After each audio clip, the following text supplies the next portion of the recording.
இது மகிமை நேரம்.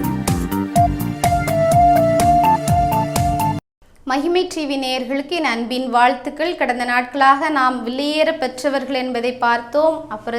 அப்புறமாக நம்முடைய ஆத்மா வெளியேற பெற்றது என்று பார்த்தோம். நமக்காக சிந்தப்பட்ட இயேசுவின் இரத்தம் வெளியேற பெற்றது என்று பார்த்தோம்.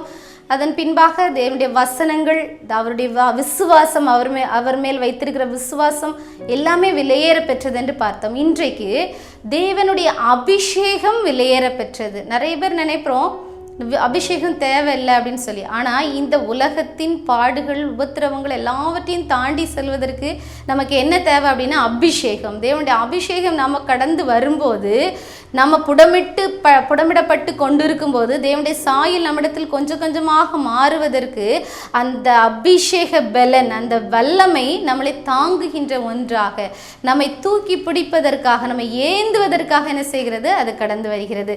இதற்கு ஆதாரமாக அப்போஸ்தலர் 2ஆம் அதிகாரம் 1 முதல் 4 வசனங்களை நீங்கள் வாசித்து பாருங்கள்.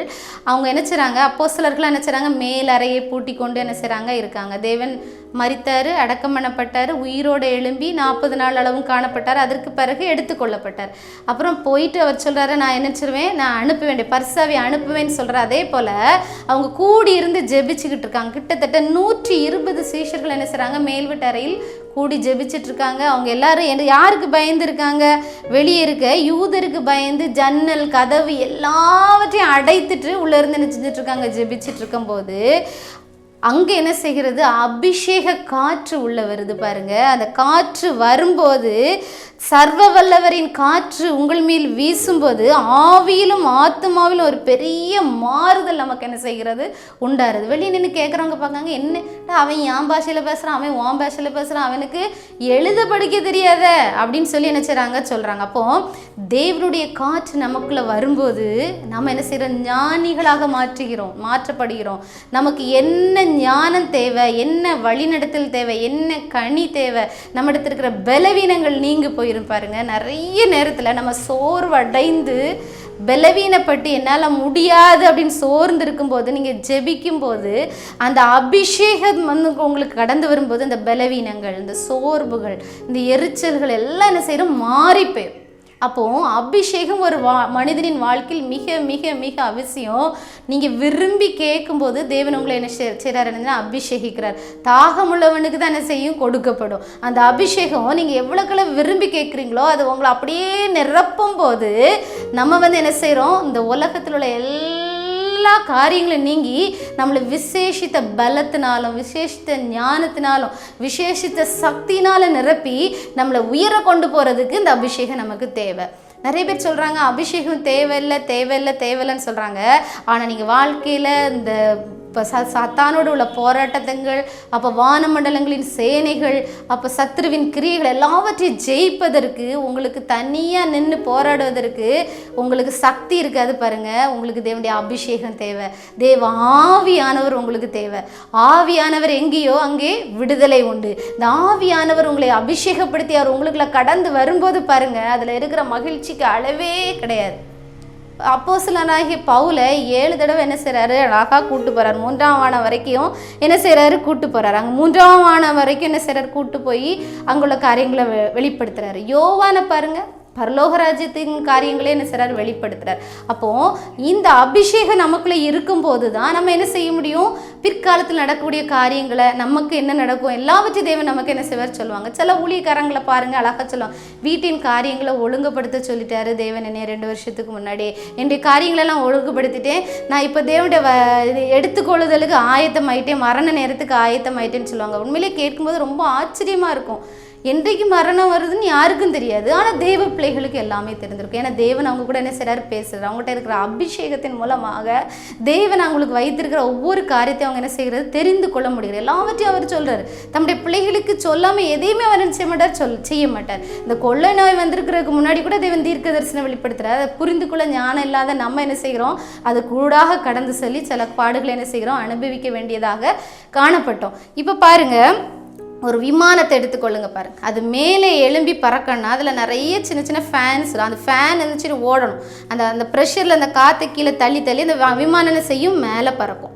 அப்போது நமக்கு இருக்கக்கூடிய அபிஷேக காற்று நமக்குள்ளே வீசும்போது நமக்குள்ளே இருக்க மாமிச இச்சைகள் எல்லாம் சரி கீழே தள்ளப்பட்ட உடனே நம்ம ஆத்மா என்ன செய்யும், உயர உயர உயர உயர என்ன செய்யும், பறக்கும். கழுக பாருங்க, கீழே இருக்கும்போது சட்டைகளை அடித்து அடித்து அடித்து என்ன செய்யுமா, உயர எழுமா. ஒரு கண்மலைக்கு மேலே பறக்க தொடங்குற மாதிரி சட்டைகளே அடிக்காது, ஒரு லெவலுக்கு மேலே. அது பிற அப்படியே சட்டையை விரிச்சுட்டு அது வார்டுக்கு பறந்துட்டே இருக்கும். அப்போது ஒரு குறிப்பிட்ட காலம் தான் உங்களுக்கு கஷ்டம். அதுக்கு பிறகு உங்கள் அபிஷேகத்தில் இந்த அபிஷேக காற்று உங்களுக்குள்ள வந்த போது நீங்கள் சட்டைகளை அடித்து எழும்பின பிறகு அப்புறம் உங்கள் வாழ்க்கை ஸ்மூத்தாக இருக்கும் பாருங்கள். எவன் உங்களுக்கு சேவனை செஞ்சாலும் சரி, பில்லிசினை செஞ்சாலும் சரி, அங்கே ஒன்றும் செய்ய முடியல அப்படின்னு சொல்லி செய்கிறவனே தேவனை ஏற்றுக்கொள்ளக்கூடிய அளவுக்கு தேவன் கிரியை செய்ய வல்லவராக இருக்கிறார். அப்போது இந்த அபிஷேகம் இந்த உலகத்தில் நம்ம எல்லாவற்றிலும் ஜெயத்தை பெற்றுக்கொள்ள நமக்கு தேவைப்படுகிறது. ஒரு அருமையான ஒரு சரித்திரத்தை வாசித்தேன் பாருங்கள். டாக்டர் லெஸ்டர் சோமரால்ங்கிற ஒரு வல்லமையான ஊழியக்காரருடைய வாழ்க்கையை வாசிக்க நேர்ந்தது. அங்கே பாருங்கள், அவர் தேவனுடைய அபிஷேகத்தை பெற்றவராக ஒரு 7 முறை அப்படி ஊழியத்தை அப்படியே தேவன் மாற்றுறார். அமெரிக்காவில் நல்ல ஊழியம் செய்கிறாரு, நல்ல தேவனுடைய அபிஷேகத்தை பெற்று ஊழியத்துக்கு அவங்க என்ன செய்கிறாங்க, கூட இருக்கிறவங்க அந்த இடத்துக்கு கூட்டத்துக்கு வர்றவங்களுக்குலாம் பயங்கர சுகம் கிடைக்குது, அவங்க வாழ்க்கையில் முன்னேற்றம் இருக்கிறது, அப்படியே நல்லா முன்னேறி கொண்டு இருக்கிறாரு. ஆலயம்லாம் கட்டுறாரு. உடனே சொல்கிறாரு, என்ன செய்கிறாரு அப்படின்னா, நீ பிலிப்பைன்ஸ் தேசத்துக்கு போ அப்படின்றது. உடனே அவர் என்ன செய்கிறாரு, கீழ்ப்படுகிறார். அந்த காற்று அவர் அப்படியே என்ன செய்கிறது, பரிசுத்த காற்று அவர் அப்படியே பிலிப்பைன்ஸ் 6 மாதம் அங்கே என்ன செய்கிறாரு, ஊழியம் செய்கிறாரு. ஒரு ஆத்மா கூட கிடைக்கல. ஆனாலும் அவர் சோர்ந்து போகலை. ஒரு நாள் என்ன செய்கிற, டிவியில் ஒரு ஒளிபரப்பாகுது. ஒரு பெண் என்ன செய்கிறா, ஒரு சிறுத்தை புலி அப்படியே உடம்பை பரண்டி அப்படி எடுத்த எப்படி ஒரு வேதனையில் கத்துவாங்களோ அப்படி கத்துறா. அப்போ அவங்க தேவன் அவருக்கு வெளிப்படுத்துகிறாரு. வெளிப்படுத்தும் போது அவர் பிசாசினால் பிடிக்கப்பட்ட ஒரு ஸ்திரீன்னு சொல்லி இவரை தேடி அவங்கக்கிட்ட வராங்க. அவர் ஜெபிக்கிறார். அந்த சகோதரிக்காக ஜெபிக்கிறாங்க. கேட்டு ஜெபித்தின சுகம் கிடைக்கி அங்கே ஒரு மாற்றம் வருகிறது. அப்புறம் அதற்கு பிறகு அவர் என்ன செய்கிறாரு, மீண்டும் அமெரிக்கா தேசத்துக்கு அழைத்து கொண்டு வரப்படுகிறாரு. அப்போ அங்கே வரும்போது அவர் யோசிக்கிறாரு, இங்கேருந்து அங்கே கூட்டு போனார், அங்கேருந்து இங்கே வந்தார் அப்படின்னு சொல்லி யோசிக்கும் போது அந்த இடத்துல உள்ள மக்கள் அவங்களே என்ன செஞ்சாங்க, தேவனுடைய வல்லமையினால் நிரப்பப்பட்டு அவங்களே ஒரு ஊழியக்காரங்களை எழுப்பி நிறைய இடத்துக்கு அப்படி பரம்பி இருந்ததை பார்த்தாராம். அப்போதான் நினச்சாரா, நான் இங்கேயே இருந்திருந்தேன்னா ஏசு சுவாமி யாரும் என்ன செஞ்சுருக்க மாட்டாங்க, வணங்கியிருக்க மாட்டாங்க, என்ன கடவுளாக மாற்றிருப்பாங்க. அதனால தான் ஏசு என்ன செஞ்சுட்டார், என்னை வேறு இடத்துக்கு கூட்டு போய் அவங்களையும் வல்லமை உள்ள ஒரு பாத்திரமாக பயன்படுத்த தொடங்கிட்டாங்க அப்படின்னு சொல்லி அவர் உணர்ந்து கொண்டாராம். அதே போல் நீங்கள் அபிஷேகத்தினால் நிரப்பப்படும் போது உங்ககிட்ட ஒருத்தங்க பேச வராங்க. பேசும்போது சொல்லுவாங்க பாருங்கள், உங்களை பார்த்து உங்கள்கிட்ட கொஞ்சம் நேரம் பேசினே பார்த்துடுங்க, எனக்கு மனசுல கவலைலாம் போயிட்டு நீங்கள் எனக்கு ஜோம் பண்ணீங்களே அன்னைக்கு வியாதி குணமாயிட்டு அப்படின்னு சொல்லுவாங்க. அப்போது இந்த அபிஷேகம் வெளியேறப்பட்ட அபிஷேகம் நமக்குள்ள கடந்து வரும்போது நற்கனிகள் நமக்குள்ள என்ன செய்யும், கடந்து வரும். தேவையில்லாத கனிகள், கோபம், எரிச்சல், வைராக்கியம் நம்ம விட்டு என்ன செஞ்சிடும், நீங்கி போயிடும். நம்ம எவ்வளோ ஜெபம் பண்ணாலும் சில நேரம் நம்ம என்ன செய்கிறோம், ஜென்ம சுவாபத்துக்குள்ள என்ன செய்கிறோம், கடந்து வரோம். ஆனால் அந்த ஆவியின் கனிகள் நமக்குள்ள கடந்து வர்றதுக்கு இந்த அபிஷேகம் தேவை.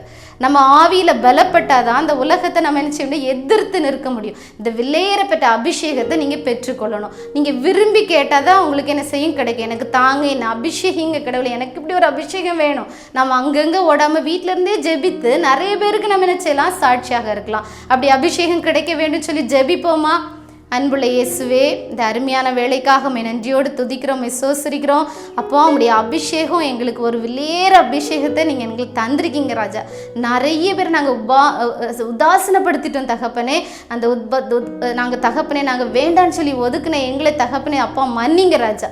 இந்த அபிஷேகம் எங்களுக்கு வேண்டும் தகப்பனே. இந்த அபிஷேகம் எங்களுக்கு கடந்து வரும்போது நாங்கள் இன்னும் எழும்பி பிரகாசிக்க எங்களுக்கு தகப்பனே ஒரு பலன் இருக்கிறதை நாங்கள் தெரிந்து கொண்டோம் தகப்பனே. அப்பா ஆசையோடு கேட்கிற பிள்ளைகள் அபிஷேகிப்பீராக தகப்பனே.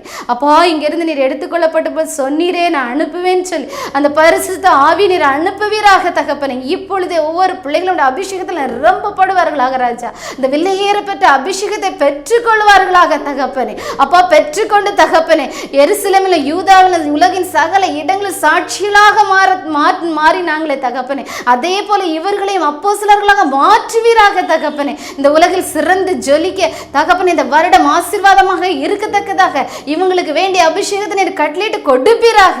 வியாதிகள் மறைவதாக, வேதனைகள் நீங்குவதாக, கஷ்டங்கள் மறைவதாக. என்னென்ன காரியத்துக்காக ஜெபிக்கிறார்களோ அதெல்லாம் அவர்களுக்கு அப்பா ரெட்டிப்பாக கிடைக்கத்தக்கதாக தேவன் கிருபை பாராட்டும்படிக்காக ஜெபிக்கிறோம். அப்படிப்பட்ட அபிஷேகம் மேல இருந்து இறங்கி வருகிறதற்காக உமக்கு நாங்கள் நன்றி செலுத்துகிறோம். ஒவ்வொருவரை நீர் ஆசீர்வதிப்பீராக, நிரப்புவீராக.